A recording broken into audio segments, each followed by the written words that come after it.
GearNetwork.com.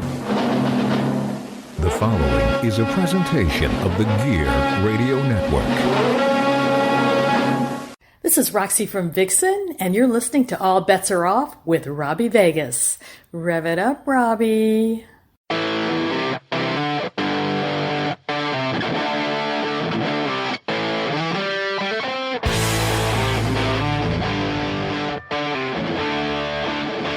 What's up, rock soldiers? This is the rockstar Robbie Vegas with another brand new episode of the All Bets Are Off podcast. Thank you so much for joining me today. I hope all you guys are enjoying your summers so far. Today, I have Priya Panda on the show. This is going to be an awesome interview. She started out in the metal scene in Toronto. She's now switched over to the pop scene in California. Big change. Equally talented musician in both fields, and we're going to let you guys know what's going on with her, what she's got coming up, and where you can find any and all of her music from her band Diemonds to now her solo projects. So really looking forward to bringing you guys this one, and I hope you enjoy it. So make sure you let us know if you did by checking us out on social media. I'm telling you guys this all the time, and I'm going to keep saying it until I see those numbers going up. We are across the board on ABAO Pod on Instagram, Twitter, and Facebook. So get on there. We're super interactive. Let's have some fun. Let us know what you think. And of course, we always have all kinds of little fun polls and questions and things like that going on for you guys. So make sure you're checking that out. And let's get Priya on the line.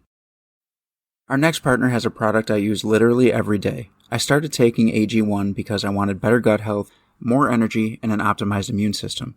I was also struggling to take in all of the calories and nutrients that I needed in a day with all of the training that I do for professional wrestling. But I'll tell you what, you want to know what this stuff is? With one scoop of athletic greens, you're absorbing 75 high-quality vitamins, minerals, whole food source superfoods, probiotics, and adaptogens to help you start your day right. This special blend of ingredients supports your gut health, your nervous system, your immune system, your energy, recovery, focus, and aging. So why do I personally consume it?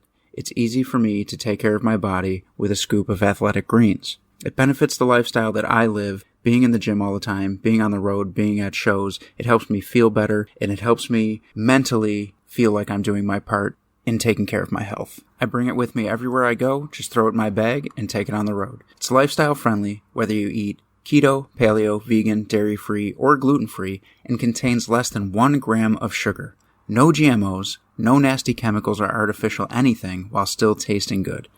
It helps you sleep better, helps your recovery, mental clarity, and alertness. Athletic Greens uses the best of the best. And the price? It costs you less than $3 a day. You're investing in your health, and it's cheaper than your cold brew habit. It's cheaper than getting all the different supplements yourself. You're investing in an all-in-one nutritional insurance. Athletic Greens has over 7,000 5-star reviews and is recommended by professional athletes. For every purchase, AG1 donates to organizations helping to get nutritious food to kids in need, including No Kid Hungry here in the U.S. In 2020, AG donated over 1.2 million meals to kids. So right now it's time to reclaim your health and arm your immune system with convenient daily nutrition. It's just 1 scoop in a cup of water every day. That's it. No need for a million different pills and supplements to look out for your health. To make it easy, Athletic Greens is going to give you a free 1-year supply of immune-supporting vitamin D and 5 free travel packs with your first purchase. All you have to do is visit athleticgreens.com/emerging. Again, that is athleticgreens.com/EMERGING to take ownership over your health and pick up the ultimate daily nutritional insurance.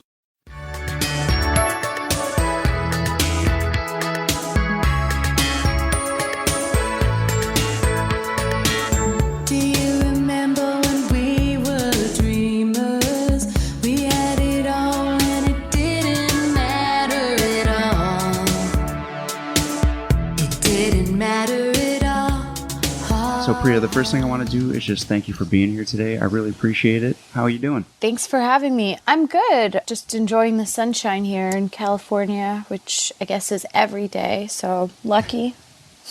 Yeah, I'm in New York, and we don't get sunshine every day, and right now I'm dying of heat, so... I mean, I'm from Toronto, so I can relate to that kind of weather, where you kind of wait all year for summer, and then it's, you know, it's hot as ever, and then we're back to winter, so... Right. I love Toronto, by the way. That's awesome. I didn't know you were from there. That's really cool. Yeah, born and raised. Excellent. So when did you go out to California? It's coming up on 4 years out here. So I'm still getting, it feels like people live here for decades and they're still getting their bearings. And I guess the last couple years, I just say they don't count. So I'm still working my way through things out here for sure. That had to Building be a big something. change. Yeah, it was. It was a big change. Life's pretty different out here. Of course, one of the huge things is the weather. But of course, one of the other big things is driving. In Toronto, we don't drive so much. Yeah. That's So, true. I've spent a lot of time in Toronto. yeah, a lot of other ways of getting around for sure. So tell me now, how old were you when you realized that you really wanted to get into music and be a musician? Oh man, I feel like a lot of people who make music say this, but I feel like I've always just like felt such a connection to music. I've always wanted to, be around it. It brought me such joy from such an early age in my life that I've always loved it. But I think it really clicked for me when I was in the 7th grade in French class and we had to do an assignment saying, what are we going to be when we grow up, all in French? And I was like, you know what? I'm writing down that I want to be a singer because that's what I really want to do. So, it's probably not what anyone else here is going to write down, but who cares? That's what I want to do. I've never really done it before, but I want to do it. And so kind of that was literally, I remember that moment like crystal clear as being the time where I put, pen to paper literally and just like willed it into existence starting that day. That's awesome. And did you get an A+ on this? Honestly, I have no idea what my grade was, but I tended to do very well in school. So I think my parents were probably expecting me to be and do anything but what I've done with my life. So, yeah, it's strange, but Well, you got to chase your passions, right? So who was your first like big influence in music? I think when I was a kid, my number one was Neil Diamond. He had this live album called Hot August Night that my parents, they had a very, very limited record collection. And I just kept listening to that one over and over and over and over when I was little because I think what I really liked about it was the live aspect of it. When he performed, you would hear the feedback from the crowd. And that was something I guess I just never experienced in person at that, when you're 5, 6, 7. So that was really what connected with me. I was just like, wow, look, every time he sings, like the audience is so happy with, what he's putting out there. And that was, I don't know, it was just a really life-altering album for me because first of all, I listened to it so many times, but second of all, I think it was the live aspect. That's really cool too.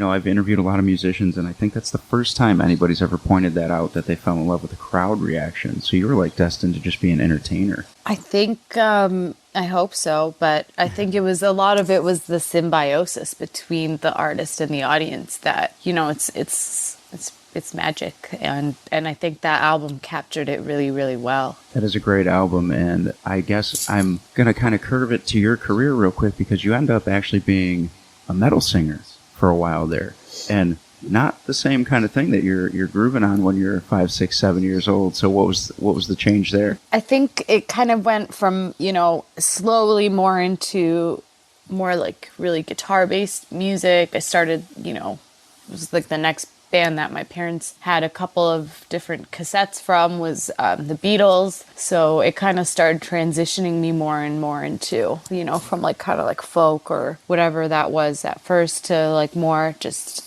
guitar bands, more like classic rock bands. And then the next big click for me was when I heard the band Hole and the band Guns N' Roses. And it kind of happened at the same point in my life, probably when I was like, 12, 13. And just those two bands were so influential for me when it comes to rock and hard rock and more, like Hole, of course, as Courtney Love as the singer, which you don't, especially there's more and more female singers now, but there was less of them, I think, back then that I knew about yet until that point in my life. And so hearing that was really, it changed things for me. And then GNR, the sound and the style of their music was just like, holy shit, like, what is this, right? Like, it was just, you're in the 7th grade or the 8th grade and you're just like, this music is crazy. This is not anything like the Beatles. And yet you can hear, maybe there's some influences in there to an extent. And I just thought, they'd done something really cool that I'd never heard before but to that point. And yeah, I just fell in love with those bands, and I think that those were like my primary influences when I started Diamonds. Just like heavy hard rock and throwback like music from a time that I didn't get to, live through. Right. And now, so you just said that you started Diamonds? I did. I started Diamonds. Yeah, a lot of people are pretty surprised by that because they're just like, the other day somebody asked me if I was a fill-in member of Diamonds, and I'm like, it's just funny because like the band has gotten, bigger than I thought it would be, or like more people know about us than I thought would ever be the case the day I started it. And so, we're always been in the underground. We always kind of existed within a certain, like series of venues and series of bands that we played with. Obviously, we've never done arenas and like big stuff like that. So, that was kind of what I had in my mind's eye, but we never really got there. But yeah, so there's like, we don't have that much information about us. So people ask me all kinds of questions like, oh, who wrote all the songs? I'm like, well, I did. And they're like, wow, what? So I did start the band. I started the band when I was in university. So I started with like my closest friends, who happened to be 2 females and a male, on bass. My friend Gabe Knox on bass, and my 2 girlfriends on guitar and drums, and just kind of snowballed from there. But the band really started when I was in New York City. I actually went to go see a show. It was 9 Inch Nails, Queens of the Stone Age, and Death from Above, which is a band from Toronto, a 2-piece band with a bass player and a drummer. And so I was on the tour bus and just hanging out with the band and stuff. And I met their tech, or I guess he was their merch guy and their bass tech. And he, I found out he's from Toronto, and we got to talking about Rat. And that was really when everything changed for me again in my life, where I was like, wow, I finally met somebody like in my age group who like knows what the band Rat is. Like, this is great. Who is this guy? And I kind of lost touch with him, and life went on a little bit. And I was in Toronto DJing,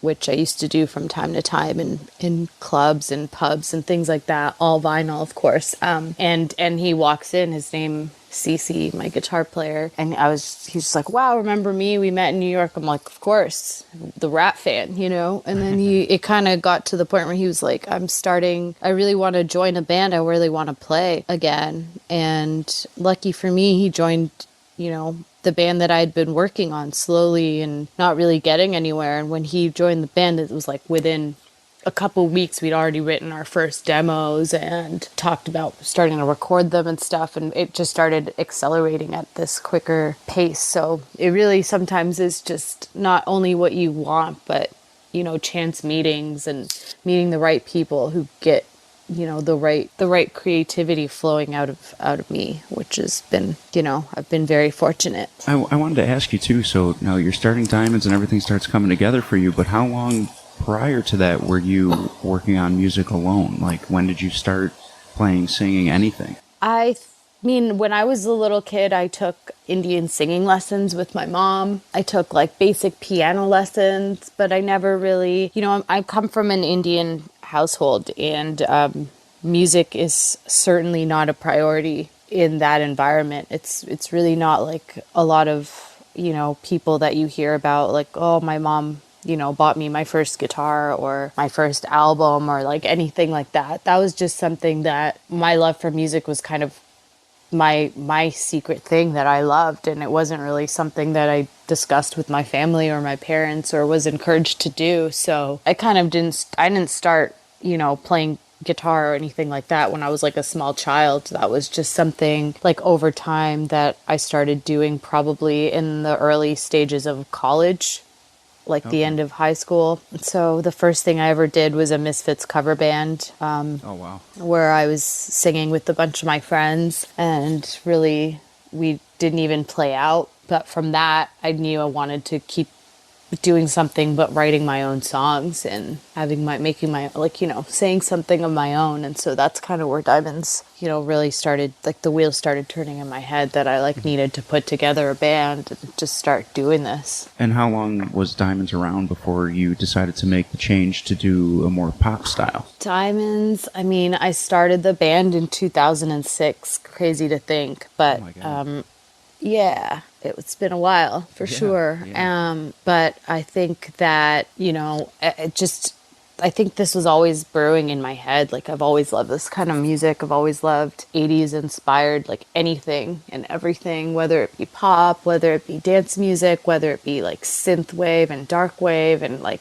goth music and all of it. I love it all. That era really, does it for me. And so everyone in my band knows that I'm always listening to like Pet Shop Boys and Stacy Q and just all this like dance music basically. And they kind of always knew that it was coming. And so I think as soon as I had the first opportunity and Diamonds, took our first real break ever, is kind of when it started, becoming a reality for me, shaping up.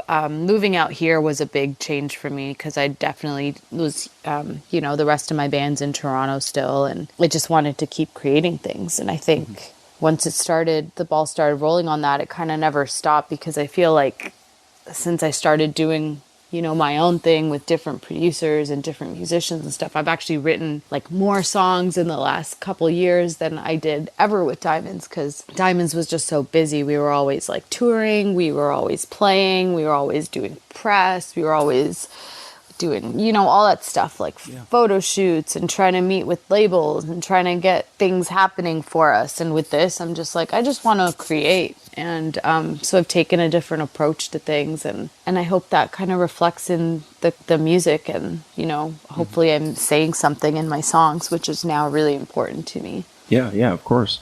And, I was going to bring up that you do have a very 80s sound, and I was going to ask you where that came from, but it all makes sense now. So you said that was taking that turn into like a more pop style was something that was always kind of in the back of your head? Yeah, it was always in the back of my head, and it's always something I've wanted to explore, because I love songs that you can sing along to, no matter what kind of music you like. I think, it's cliche to say a good song's a good song, but it's true. And, a lot of the music that I like in terms of the hard rock stuff, I still think it's a good song. And I think a lot of it is very poppy, or, based on, popular music, that term. But nobody ever even gets to hear it, because it's backed with, guitars that are maybe too aggressive for them to want to listen to on a day-to-day basis, or falsetto vocals, or like something that you don't even really, a lot of people just immediately write it off. And I still think a lot of them are great pop songs, which is why I wanted to do like a cover,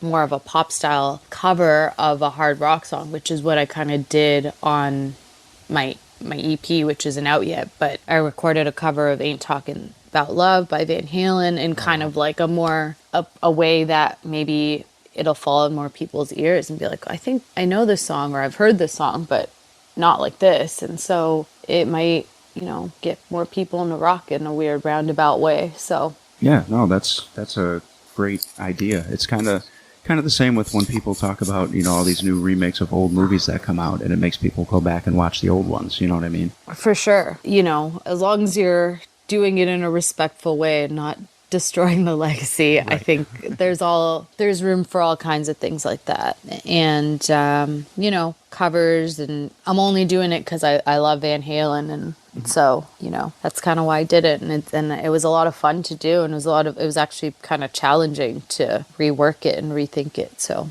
Oh, I am looking forward to hearing that. So now let's talk about your song out right now. It's called Temporary. Just walk us through the writing process of that song. And do you feel like that song is your best work that you've released so far? So yeah, Temporary, we literally wrote it at my kitchen table one day, where my friend, who I've worked with for years on Diamond stuff too.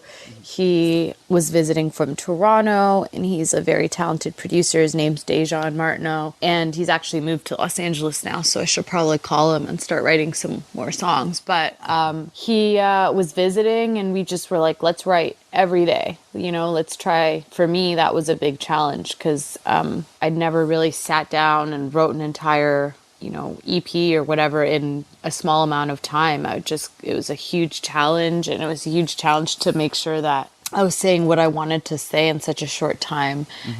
But because with with Diamonds, I would like rewrite things. I'd be like, oh, that's lame. I don't like these lyrics. And I'd just rewrite them. And after a certain point, you're like, you've overthought it too much. I really do believe. And I think sometimes the first thing that comes out of you is sometimes, just as important as rewriting something or whatever. And so with this, I kind of took a challenge of, writing on not on a deadline, but just consistently. And so that's where Temporary came from. It was, a million degrees in my kitchen, no air conditioning. And it was just about what I had gone through. Like, I'd recently gone through, a breakup after 10 years, a relationship that had ended, and I found out a whole bunch of unsavory things that I didn't really ever want to know about what had gone on during that time. But at the same time, I didn't want to look back on what I'd gone through as a complete waste of time, or, because that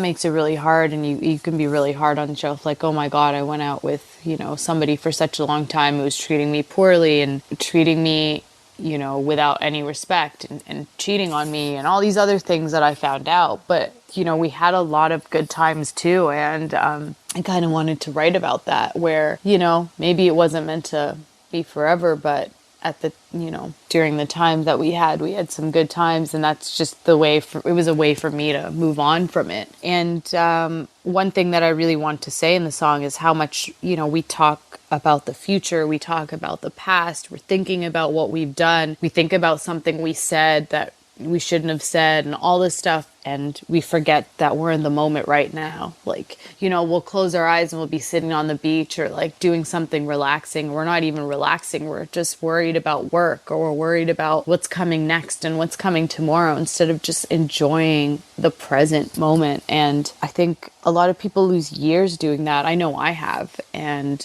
that's what the song I really want to say in Temporary, that that's why I repeat the refrain, be here now. It's just, what are you doing now? Well, right now, me and you are having this conversation, and that's the most important thing in the world to me at this very moment. And so I want to treat everything in my life that way. And I hope everybody, it takes practice. And I think I wrote that song kind of as a reminder to myself and hopefully to other people that like the present is pretty important, because it flies by and you can't get it back. Yeah, and that's a great message, and the way that your mind works and that you can just explain that the way that you just did to me is what makes you a good songwriter. Thanks. Thank you. Been definitely a practice for sure. Everything is, I've realized in this life. So, well, let me ask you this. Do you have a bucket list of other artists that you'd like to either work with or tour with? For sure. Absolutely. I mean, I would love to play, like, just going back in the Diemonds world, I would love to play like a show where we're playing with the band Vane. They're like my favorite hard rock band ever. And I know that they're not, the biggest band in the world, but to me, they're the biggest band in the world. And so that would be like full bucket list, just us and just Vane. We've played a few festivals with them and different things, but it would just be, that would mean the world to me. But also with what I'm doing now, I would love to play with some of the artists that inspired me within this genre. Like, there's an artist called Stacey Q, who I think made the best freestyle album of all time, and I would love to just perform with her. And then as for production, I would love to work with this team called Full Force. They did a lot of, like, they did Lisa and the Cult Jam, they did Samantha Fox, they did all this like really cool, they have a specific sound. I believe they're from Chicago, if I'm not mistaken. And I would love to work with them too. I've actually hit them up and they never responded. So well, we're going to make them respond.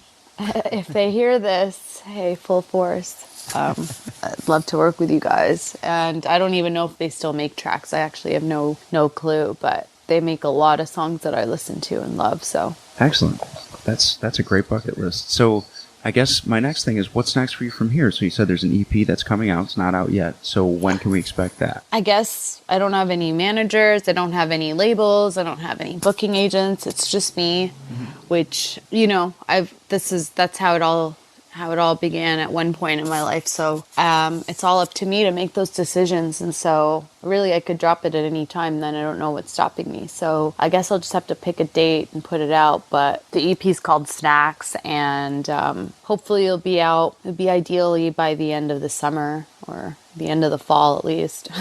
Okay. It's a big chunk of time, but some point in the mid to near future. When you do pick that date, be sure to let us know so we can get it out there for you too. Amazing, I will. And I still haven't put together a band for this stuff that I've been working on. So that would be another big goal for me, is just getting this stuff in front of an audience and seeing how I've never performed it before. And I mean, it meant a lot to me to create it. So I feel like that would be full circle for me. 'Cause like I said, live music was my first influence. So it's always been my biggest love. Like I love writing and I love creating and I like hanging out in the studio to an extent, but there's nothing beats live. So Well, why don't we tell our listeners then, is there any music out there right now that they can find of yours? And if so, where can they find it?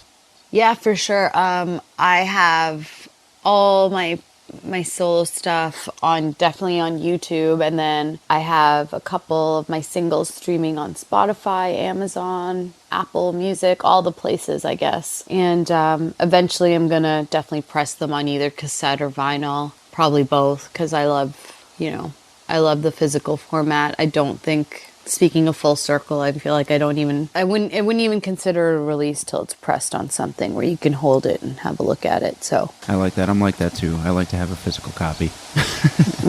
yeah, you're one of us. And it's kind of addictive having, all that stuff in your collection.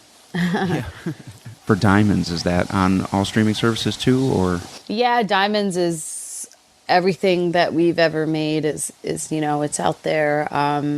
We have videos on YouTube as well. Like we made, I don't even remember, like maybe 10 music videos, and we have all of our streaming stuff everywhere. And you can, chat to me and probably Daniel and Cece and everyone. We're all online, and so I'm sure we'll be happy to chat with you guys as much as we can. And if you have any, questions, or you want to tell us something or send us videos of you, doing playthroughs of our songs and stuff, we love all that stuff. So Awesome. Very cool. Yeah, totally. So before I let you go today, I want you to plug all of your social media is what I tried to say, and let my listeners know where they can find you, follow you, and keep up with you for when that EP does drop. Nice. You can find me on Twitter and Instagram and Facebook under Priya Panda XO, and Diemonds is Diemonds, and that's everywhere too. I'm sure if you put all of our names in Google or something, that will all come up as well. I'm happy to chat with you guys, and I love staying in touch with people, especially on Twitter. That's probably where I do most of my posting and my responses and things like that. So Excellent. Very cool. Well, thank you so much for being here today. I appreciate it. And you have a really cool story, and it was awesome to hear it. thanks. It was great chatting with you, and thanks for, taking the time out of your day. Of course, anytime you want to come back, it's open to you. And we do a little thing with musicians when they come on the show after they release an album or an EP, where they break down each song and what they're written about and things like that. So if you ever wanted to come back on and do that with your EP, feel free. That would be fun. I would love that. All right, perfect. Thank you again. All right. Thank you. Hey, it's Misty and Liz with Talking Literature. We're sisters who don't know shit about literature, but we love to hang out and talk about the books we've read. You can find us on Facebook and Instagram at Talking Literature, and on Twitter at Talk Literature. And look for us wherever you listen to podcasts. Do you remember when we were dreamers? We had it all and it didn't matter at all. It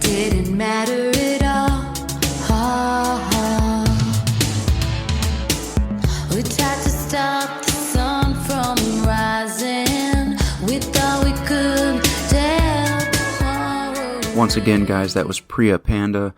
Please check her out. What a great story she's got. And if you don't already, please follow her on social media. And thank you for joining me, as always, on the All Bets Are Off podcast.